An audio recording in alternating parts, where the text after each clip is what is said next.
सिद्धि की शादी के बाद वो ससुराल चली जाती है। पीछे रह जाती है भाभी रानी। सिद्धि के ससुराल जाते ही भाभी कहती है, अरे वाह जी वाह, सारे कपड़े मेरे। हाय रे पैंट, अरे वाह वाह, मजा आ जाएगा। अरे ये सिद्धि की अलमारी के सामने खड़े होकर क्या बड़बड़ा रही है? जा जाकर देख मेहमानों को विदाई की मिठाई मिली कि नहीं। अब हाँ माँ जी, क्यों नहीं, लेकिन पहले कपड़े तो बदल लूं। अब रानी आ जाती है सिद्धि के उन कपड़ों में जो वो ससुराल जाने से पहले घर छोड़ जाती है। अरे रानी, कुछ दिन रुक जाती। अरे ये तो सिद्धि बिटिया को मैंने ही दिया था, बड़ा ही फबता था उस पर, तुझ पर तो कुछ खास नहीं लग रहा। अब वो ना मेरे सारे कपड़े गीले थे तो सोचे पहन लूं। वैसे भी सिद्धि को कौन सा भी पुराने आउटडेटेड कपड़ों को पहनना है। वैसे भी ये सूट तो मैंने तभी पहना था, वैसे खास है भी नहीं ये। हाँ ठीक है, लेकिन ना मेरी सिद्धि पर तो जमता था। सारे मेहमान चले जाते हैं और सिद्धि ससुराल से मायके पहली बार आती है। अपना घर, अपना कमरा, अपनी अलमारी। ये बोलकर जैसे ही सिद्धि अलमारी खोलती है तो सामने उसके कपड़ों की जगह कुछ और ही रखा होता है। माँ, ओ माँ, जरा कमरे में तो आना। सास और रानी वहां पहुंच जाते हैं। रानी ने पहनी होती है सिद्धि की जींस और टी शर्ट। अरे भाभी, ये क्या? ये तो मेरी बड़ी ही महंगी टी शर्ट है, इसे आपने घर में क्यों पहनी है? अरे बहुत मिलती है दीदी ये चौक की मार्केट में, 150 में। ओ भाभी प्लीज, ये एरोपोस्टल है, 2000 की एक टी शर्ट। ओहो, 2000 में तो दीदी 4 साड़ी आ जाए। अब क्या बोलूं? भाभी, ये मेरी अलमारी में छोटू के कपड़े, तो मेरे कपड़े कहाँ हैं? मेरी अलमारी में? अब दीदी आपको कौन से पुराने कपड़े पहनने थे? माना भाभी, लेकिन मैं जब घर आती तो यही सब पहनती ना। अरे तुम तो बड़ी कंजूस हो दीदी। खैर, वक्त आता है जब सिद्धि ससुराल के लिए रवाना हो रही होती है। अरे रानी, अंदर से सिद्धि का गिफ्ट ले आ, लड़की पहली बार ससुराल से मायके आई है। रानी अंदर जाती है और एक सिंपल सी साड़ी लेकर बाहर आ जाती है। ये लीजिए माँ जी। सास बेटी को गिफ्ट देकर ससुराल भेजती है। अगले दिन रानी एक सुंदर सी साड़ी पहनकर सामने आती है। अरे रानी, ये तो वो साड़ी है जो मैंने सिद्धि को देने के लिए दी थी जब वो ससुराल ले जाती, लेकिन ये तूने कैसे पहन ली? अरे माँ जी, ये साड़ी तो मुझे बहुत पहले से ही पसंद थी, लेकिन चिंता ना करिए, मैंने सिद्धि के लिए भी अच्छी सी साड़ी दी है। हाँ। तभी सिद्धि का फोन आता है। क्या माँ, कुछ अच्छा तो दिया होता ससुराल ले जाने के लिए। अरे पहले दिखा दिया होता। ये चमकते हुए पैकेट में नौकरानी वाली साड़ी मत दिया करो माँ। अरे बेटे, वो तेरी भाभी ने ना गलती से उससे पैकेट बदल गया। हाँ, मैं कल ही तेरे भाई के हाथ से तेरा वाला पैकेट भेज दूंगी। अरे रहने दो माँ, आई एम श्योर भाभी ने अभी वही साड़ी पहनी होगी जो तुमने मेरे लिए रखी थी। तुम तो समझ नहीं पाई उनको। खैर छोड़ो, मैं ज्यादा बोलती अच्छी नहीं लगती, रहने दो, आपको उन्हीं के साथ रहना है, फिर बात करेंगे। सास को रानी पर गुस्सा आ जाता है। वो उसके कमरे में जाती है जहाँ वो शादी का एल्बम देख रही होती है। रानी, मार्केट जाकर एक ऐसी ही साड़ी लेकर आ, कल प्रतीक जाकर सिद्धि के घर दे आएगा। अरे क्यों माँ जी, कितनी साड़ी देनी है दीदी को? यहाँ कोई सेल लगी है क्या? अरे चुप कर, मेरे बेटी के हिस्से की साड़ी खुद पहन ली, अब ज्यादा ज्ञान बांट रही है। एक दिन सिद्धि का फोन आता है। माँ, मेरी सास ने आप सबको खाने पर बुलाया है। सारे लोग सिद्धि के ससुराल पहुंचते हैं। खाना खाकर वो लोग निकल रहे होते हैं कि सिद्धि की सास सभी को गिफ्ट देती है। अरे बहन जी, बेटी के घर का खाना खा लिया, यही बहुत है जो आप ऊपर से गिफ्ट भी दे रही है। अरे बहन जी, आप भी कहाँ इन बातों पर विश्वास कर रही हैं। सास सभी को गिफ्ट देती है, लेकिन रानी को जो साड़ी देती है वो अजीब सी हरे रंग की लाल रंग के बड़ी छाप वाली होती है। अरे छी छी, ये कौन पहनेगा? सासू माँ को तो जरी वाली इतनी सुंदर, और मेरे लिए ये नौकरानी वाली। अरे भाभी, दरअसल मैं जब भी घर आती थी आप वापसी में ऐसी ही साड़ी देती थी ना, तो माँ ने सोचा कि आपको आपकी पसंद की ही साड़ी क्यों ना दी जाए। बेचारी रानी, बोलती भी तो क्या। सिद्धि और सास रानी का चेहरा देखकर हंसने लगती है, तो रानी समझ जाती है कि अपने ही बिछाए जाल में वो फंस चुकी है।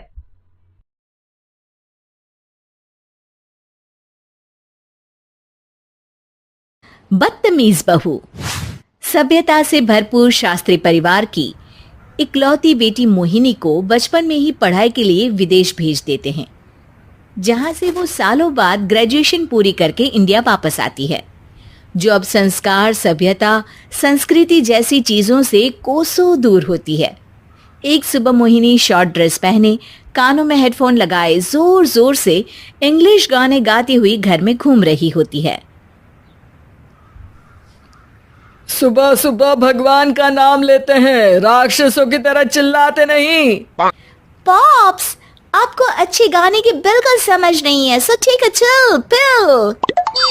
अरे मोहिनी, पापा से ऐसे बात करते हैं क्या? सारी तमीज भूल गई हो। ओह मॉम प्लीज, इतनी बड़ी भी कोई बात नहीं हुई, सो डोंट ओवर रिएक्ट। ऐसे ही दिन बीतते हैं, जिसमें मोहिनी के तौर तरीके, रहने और बात करने का ढंग उसकी मम्मी पापा को परेशान करने लगता है। भला कोई मानेगा कि ये मेरी बेटी है? रीति रिवाज और संस्कारों से तो इसका दूर दूर तक कोई नाता नहीं, और अब तो लगता भी नहीं कि कभी होगा। अरे ऐसे कैसे नहीं होगा? लड़कियां सारे नखरे अपने माँ बाप को ही दिखाती है।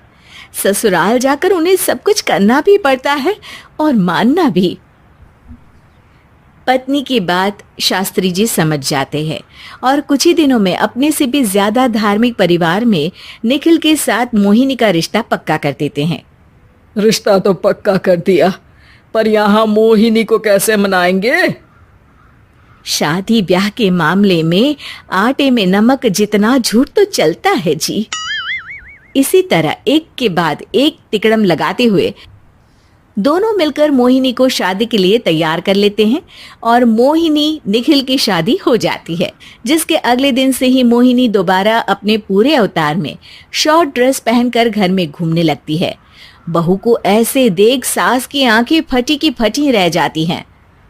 अरे ये क्या बेशर्मी है, हमारे घर की लड़कियां जींस तक नहीं पहनती और तुम बहू होकर इतने छोटे कपड़े पहनकर पूरे घर में घूम रही हो।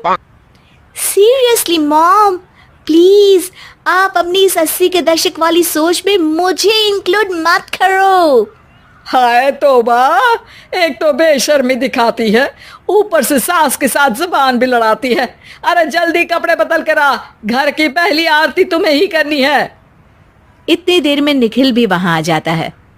माँ पापा आने वाले हैं, पूजा का सारा सामान तैयार है ना?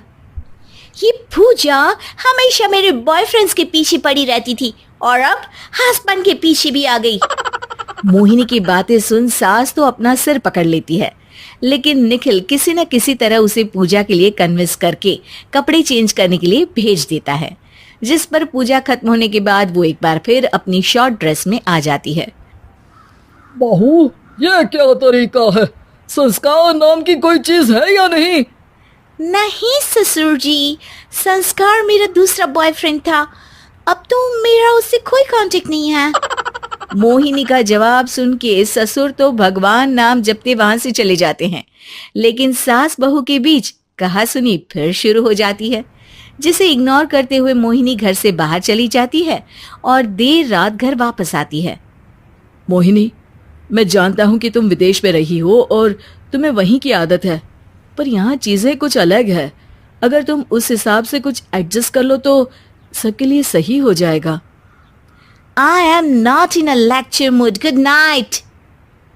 अगली सुबह मोहिनी देर से उठकर एक बार फिर उसी तरह सबके सामने आती है, जिस पर उसकी सास कुछ बोले उससे पहले ही मोहिनी की दोस्त मोनिका और रेचल वहां आ जाती हैं। Oh hi darling, how are you? OMG, we missed you so much. I missed you too, darling. Ram Ram, इन्होंने तो तुमसे भी छोटे कपड़े पहने हैं। अरे तुम लोगों के अंदर कोई शर्म लिहाज बाकी भी है या सब बेच खाई? मोहिनी, तुम्हारी मेड कुछ ज्यादा नहीं बोलती? इस पर मोहिनी की दोस्त उसकी सास का मजाक बनाने लगती है, जिसे सुन निखिल उन्हें जवाब देते हुए कड़वे शब्द सुना देता है और वो सुन के वो दोनों तो मुंह बनाए वहां से चली जाती है, लेकिन गुस्से से लाल मोहिनी वहीं खड़ी निखिल को घूरती रहती है। घूर क्या रही हो? तुमसे शादी की ये सोचकर कि विदेश में पढ़ी लिखी हो, घर में कोई पॉजिटिव चेंज लाओगी, अपनी करियर के लिए एम्बिशियस होगी, पर अपने इस बिहेवियर से उस पढ़ाई के साथ साथ अपने मम्मी पापा के नाम को भी डुबो रही हो। अगर तुम्हें ऐसे ही हाल रखने हैं तो यहाँ रहने की कोई जरूरत नहीं है। निखिल की बातें सुनकर मोहिनी रोते हुए घर छोड़कर अपनी मम्मी पापा के पास वापस आ जाती है। ससुराल में सब कुछ ठीक तो है? वो अपने आप को समझते क्या है? मोहिनी पर चिल्ला रहे? मैं क्यों उसके इशारों पर चलूं? मैं अपनी लाइफ अपने तरीके से जीना चाहती हूँ और वो ना आप लोगों को मंजूर था और ना ही उन्हें है। तुम यहाँ नहीं रह सकती। अपने पापा की बात सुन के मोहिनी हैरान रह जाती है। हाँ, तुमने बिल्कुल सही सुना। अगर तुम्हें अपने इस घमंड, बेशर्मी और बदतमीजी में ही जीना है तो तुम यहाँ भी नहीं रह सकती। बेटी, मैं मानता हूँ हमारे यहाँ रीति रिवाज बहुत मायने रखते हैं और हमने उन्हीं के ओवरडोज से बचाने के लिए तुम्हें विदेश भेजा था। एक लड़की जो शादी करके घर और बच्चे संभालती है, उससे तुम अपने आप को ज्यादा समझ सको इसके लिए भेजा था। तुम उससे ज्यादा समझो और बनो, पर तुम तो किसी दूसरी ही ट्रेन में चढ़ गई बेटा। उसके मम्मी पापा बहुत देर तक मोहिनी को सारी बातें समझाते हैं, जिन्हें सुनकर मोहिनी को अपनी गलती का एहसास होता है। वो जॉब ज्वाइन कर लेती है और ससुराल वापस आकर उन्हें मॉडर्न बनाती है और खुद भी कुछ रिवाज सीखते हुए खुशी से रहने लगती है।